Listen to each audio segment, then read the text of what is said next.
Hey friends, it's me, and welcome to another episode of Perspectives on Campus. In recent years, we've really seen the push to indigenize our universities only grow stronger. Historically, however, our universities haven't been too receptive of communities whose knowledge systems didn't align with colonial values. The Truth and Reconciliation Commission of Canada's calls to action present some of the most prominent recommendations on how we can indigenize our universities. These recommendations are very diverse in nature, ranging from making our curricula more culturally sensitive to putting our money where our mouth is. How indigenization occurs on our campuses looks very, very different depending on your institution. And I think one of the most interesting cases has to be Laurentians. In their 2000-2002 academic calendar, Laurentian announced that they are adopting a TriCultural Mandate. As a result of this mandate, they were able to hire more Indigenous faculty, implement Indigenous knowledge components into their courses, better support their alumni, and so much more.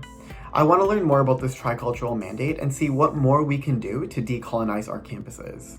So I've invited Asinwe Asimuk, or Alyssa, an Ojibwe woman who studies concurrent education at Laurentian, to speak about her experiences. She's also an ambassador for Hope for We Matter and an Indigenous Students Circle senator on Laurentian Senate. I'm really excited to hear what she has to say.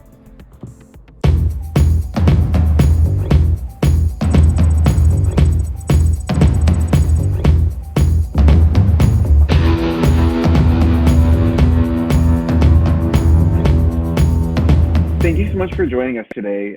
Kind of the purpose of this series is to amplify a lot of the student activists who are doing a lot of important anti-racism work on our campuses. You've been heavily involved in this type of work for quite some time. What inspired you to get involved?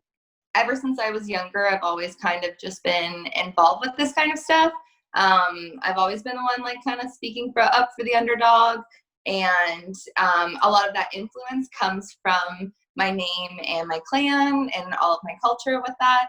So my name is Asinwe Asimuk, and that translates to like hazy rock, and rocks are communicators. So basically how my name responsibility works is it's my job to communicate for all walks of creation as well as people. So with rocks, they can like shape shift and shape form into like gravel, sand, however you want to see it. And that's part of that responsibility for me. So like my mom's always called me like her little chameleon, because you could just plop me into any room and doesn't matter who's in it, I'm gonna talk to them, we're gonna connect.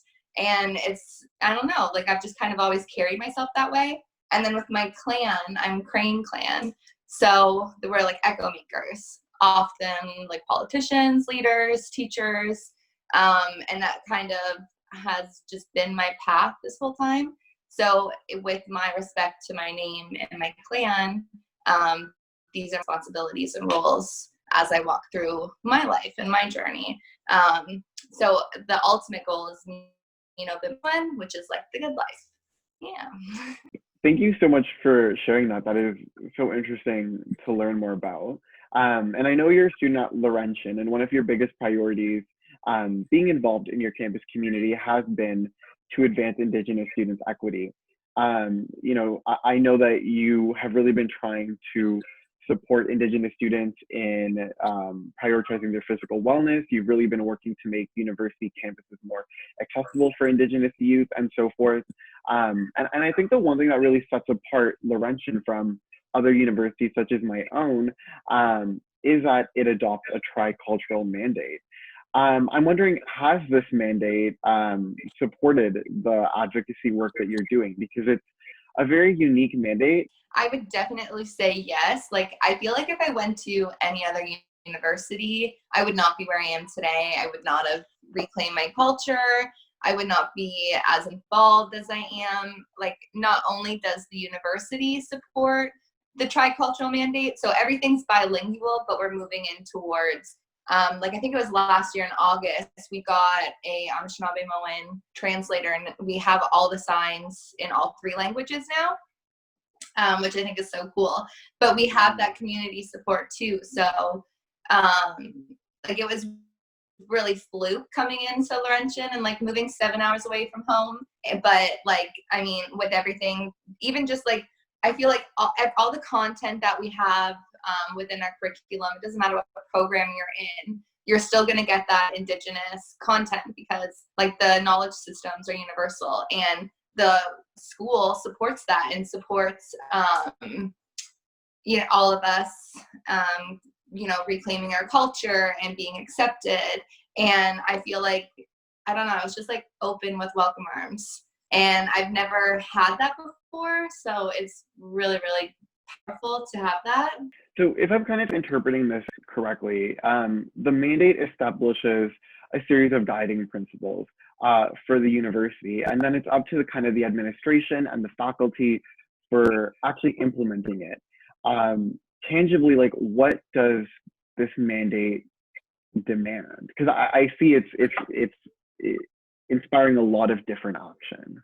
So I would say like the easiest way to summarize it would just be like accountability and honoring, you know, the bilingual are both our official languages, you know, in the country, and then also honoring, you know, whose land we're on and whose language is around us, because, you know, it's not just one native language, we have so many. And so I think like probably the most tangible part about it is that it's the accountability.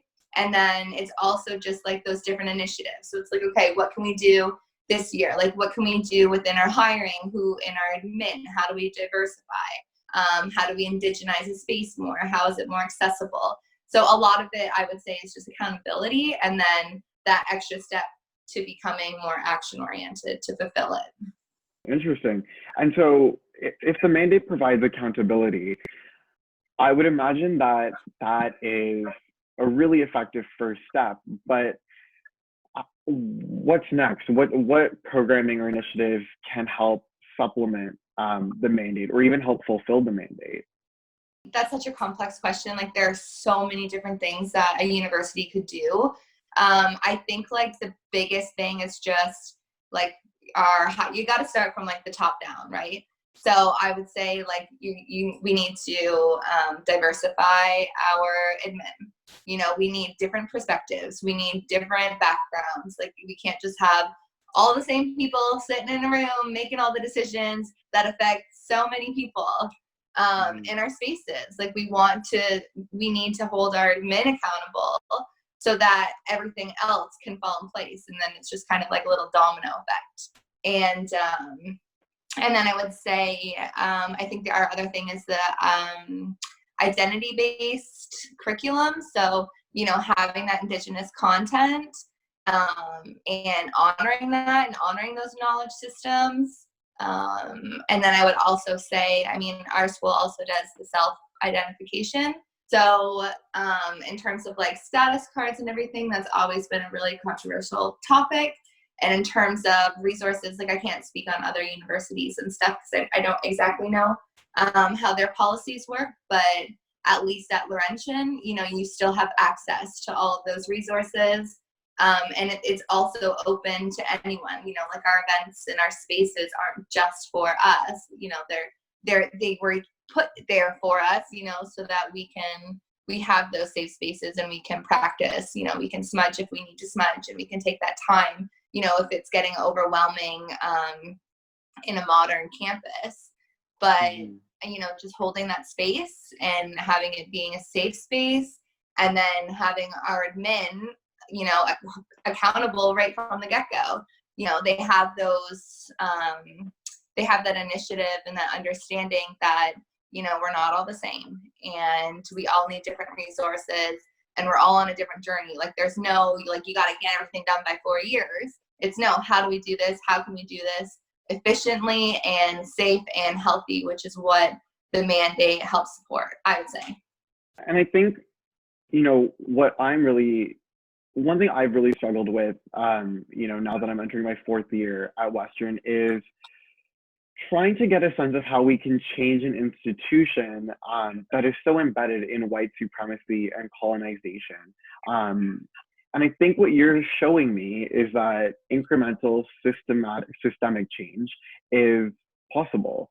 I know a lot of like what we're now seeing at Laurentian is something that would be really beneficial to see province-wide, like especially, you know, a tricultural mandate or a multilingual mandate or self-identification for Indigenous students, so they're actually able to access those resources that would be helpful to them. Yeah, for sure. And, you know, I would argue that indigenizing our universities are beneficial in and of itself. It's the right thing to do. But I also think there are some unique incentives for settlers in indigenizing our universities. A lot of what our Indigenous knowledge systems and value systems already uphold are values that our universities are striving for.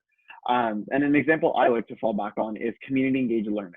Indigenous epistemologies already value a connection to the land and to the community, and can help us engage in community engaged learning in a sustainable, ethical way while still promoting academic and professional development. And so one thing like a lot of our universities are struggling with is figuring out, how do we involve students in the community? How do we provide them with those opportunities? And I think it would be beneficial turning to Indigenous knowledge systems when we're trying to figure out the answers to those questions. Yeah, for sure. Well, and that's the thing too. It's like, I feel like everyone's so focused on like what, like trying to figure out what it is we can do, you know, like how do we change things, or like, this is such a big step, like how are we going to do this? And it's like, no, like just take a step back and, you know, just look at it from a bird's eye view. And you have to assess, and you need, you know, just like, we have to work together, we have to talk, we have to do our research, we have to, you know, ask our students, is this working for you? What's going to work for you? There's so many different things that we can do to make that work. But it's got to be a community thing. We have to hold our policies and everything accountable. We have to hold our admin accountable. And then from there, we support our students, we support our leaders. Like our student leaders on campus are the ones who are making amazing changes in campus, let alone, you know, like having us the seat. But that's the thing. Like I mean, I have friends who at other universities who are like heavily involved as we are, but they don't see nearly as much as support. You know, like we get to sit down with the president and with the Senate every month, and we talk about things. We do a debrief before the day before even going to a Senate meeting, saying, okay, we sit down with the president and he's like, okay, what do you understand? Is there anything you need clarity on? And it's just like, even just having that 1 hour before a meeting, you know, it's a lot to digest. Like sometimes we're reading over 100-page documents, you know, we're voting and having opinion on things that are really, really important and are going to affect a lot of people. So even just having that support from our presidents, sitting down with us for an hour saying, okay, what can I do? Do you need any clarity on anything? It's like, the support is amazing. And I mean, everyone needs it. No, absolutely. And I think I can confidently say that indigenizing our universities is a mutually beneficial process, not just for our Indigenous community members, but also for our settler community members. And I'm wondering, you know, for our settler allies who are watching this, what can we do to support the important work that Indigenous community members are doing on our campus? I get this question a lot, and I always just say, just show up and educate yourself, get informed. Like you're never gonna understand something unless you're there. You know, you can only understand and learn so much on the internet, but actually making connections with people, and you know, like we were talking about before, the knowledge systems benefit everyone. It's universal because it's a give and take, it's a balance, it's respect, and it's honorable. Like you hold yourself accountable, you're being reflective, you're working as a community, like you're not alone. Like you are never alone. So show up, come, you know, like, and it's so funny too, because we were talking about this before, like how people are always like, I love going to Indigenous events because there's always food. And it's like, but you know, taking that next step further in your learning and in your educating yourself, ask yourself, why is there always food at Indigenous events? Maybe there's a meaning behind there. And then it's like, oh, okay, no, we actually learn and connect better over food. And that's another thing too that is really cool with, you know, with our admin and stuff, like our professors. I think every single one of my Indigenous professors has always had a cart of food, plates, tea, like mugs for tea, a kettle, and you can just show up to class, you get your tea, and then you go sit down and then you learn. And I think, and it's so cool too, because like that also, I have a few friends, and me too, like I'm always fidgeting because I like have ADHD, and I can't focus. But when I have like a mug in my hand and I'm just sitting in class and I'm actually like digesting what's going on, because sometimes like you could get overwhelmed in class, right? Or like your mind's off, but like all these little things that people are just kind of, you know, oh, well, there's always food here. Oh, there's always this. Take it further and ask yourself why. And then you can go from understanding, or sorry, you can go from awareness full circle to understanding. And that's where you start seeing those tangible changes. Thank you for that advice. I think that's very helpful. And also, thank you for joining us today. I really enjoyed this conversation, and I think I've learned a lot. Do you have any concluding thoughts for our friends who are watching? I would just say, I mean, don't be too hard on yourself. And we're all trying to relearn everything. We're all trying to connect back, you know, just show up, do your own work, you know, walk your own path and build those relationships, because that is so, so important. And that's not just with people too, that's with your environment, that's with nature. Like all of these things, all of these knowledge systems that we base everything off of, it's going to benefit you. And there's so much for us to learn. And like, we're only just getting started. So I'm so excited. And again, thank you for joining us. And to all our friends, thank you for joining us as well. See you next Wednesday. Yes, me glad. Thank you for having me.